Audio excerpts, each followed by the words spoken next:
Hello friends, कशा आहेत? तुमचं स्वागत आहे पुन्हा एकदा माझ्या नवीन ब्लॉगमध्ये. तर उद्या रक्षाबंधन आहे, त्याची तयारी मी आजच करून ठेवत आहे. त्यासाठी मी मार्केटमध्ये गेलेली आहे भाजी घ्यायला. टोमॅटो, काकडी, अजून गाजर, पुलाव भातासाठी जे जे साहित्य लागणार आहे त्याची मी सगळी तयारी आज रात्रीच करून ठेवलेली आहे, जेणेकरून उद्या सकाळी मला लवकर उठून भावाकडे जावे. तर मी ही भाजी घेतली आणि आता घरी चालले आहे. भाजी घेऊन घरी गेले. दुसरा दिवस उगवला. उठले, पटकन लवकर आवरलं आणि मम्मीकडे आले. आणि मम्मीकडे पोहोचताच पाऊस चालू झाला. भिजले नाही, त्यामुळे बरं झालं. तर घरी येऊन सगळे ताट तयार केलं मी. पटकन राखी वगैरे त्यात ठेवली, दिवा वगैरे घेतला. हे रुद्र, त्रिशा, रिया. तर आधी आम्ही लहान मुलांची राखी बांधून घेतली, रियाची आणि रुद्रची. ह्यांना समजायचं म्हणलं ना खूप अवघड आहे. असं फोटो काढ, इकडं फोटो बघ, इकडं बघ, तिकडे बघ. यांना समजावण्यातच अर्धा तास गेला आमचा. तरी त्यांनी फायनली खूप छान फोटो वगैरे काढले, राखी वगैरे बांधली त्यांनी. रडले वगैरे काही नाही, एन्जॉय केलं त्यांनी सगळं. मी सुद्धा पप्पाला राखी बांधली. रियाने पण राखी वगैरे काढून ठेवायची तयारी केली. तिने सुद्धा पप्पाला राखी बांधली. हा भाऊ, रिया. मामाने गिफ्ट दिलं तिला, ते घेऊनच बसली. त्रिशाला सुद्धा. आणि आता मी सागरला राखी बांधली.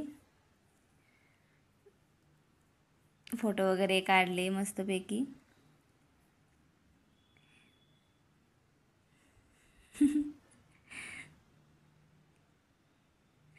तर पैसे देतच नव्हता मला, की मी सगळेच घेऊन गेले त्याचे पैसे.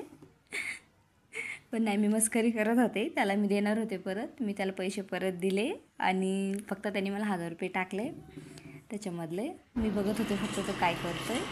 फोटो वगैरे काढले मस्तपैकी मम्मीसोबत, घरच्यांसोबत सगळे. आणि तिथलं सगळं आवरलं होतं, त्यामुळं आता तिथलं आवरलं आणि मी डायरेक्ट घरी आले. घरी येऊन सगळे स्वयंपाकाची तयारी केली, कारण की माझ्या घरीसुद्धा पाहुणे येणार होते, माझ्या नणंद वगैरे येणार होते. तर मी काल सगळी तयारी करून ठेवली होती, त्यामुळे मला आत्ता काही प्रॉब्लेम आलेला नाही. मी पटकन तर करायला घेतलं. पुलाव भात, शेंग भाजी हे बनवलेलं आहे. आणि हे मी बनवलेलं नाही, मी फक्त तयारी करून ठेवलेली आहे. हे माझ्या नणंदनी बनवलेलं आहे. तर तेवढ्या तिकडे यांनी राखी बांधायचा कार्यक्रम चालू केलेला आहे. एवढे सगळे पाहुणे आले होते माझ्या घरी. तुम्ही बघू शकता, पूर्ण घर भरलं होतं, सगळीच आले होते.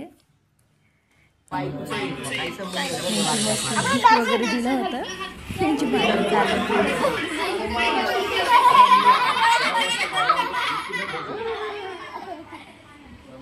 तुम्ही बघू शकता, त्यांचा मेकअप चालू आहे तिकडे.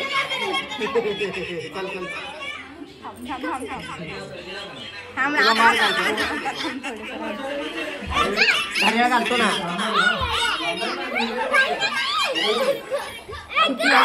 करता बघा तुम्ही. ह्याचा मेकअप करते दिव्या. केलेला आम्ही खूप एन्जॉय केलेला आहे. सगळे आले होते किचनमध्ये, तयारी करत होते स्वयंपाकाची. तर सगळे जेवायला बसले. जेवण झालं होतं सगळ्यांचं. जेवायला सगळे बसले, हे ननंदबाई. आणि सगळ्यांचं जेवण झाल्याच्या नंतर ना आम्ही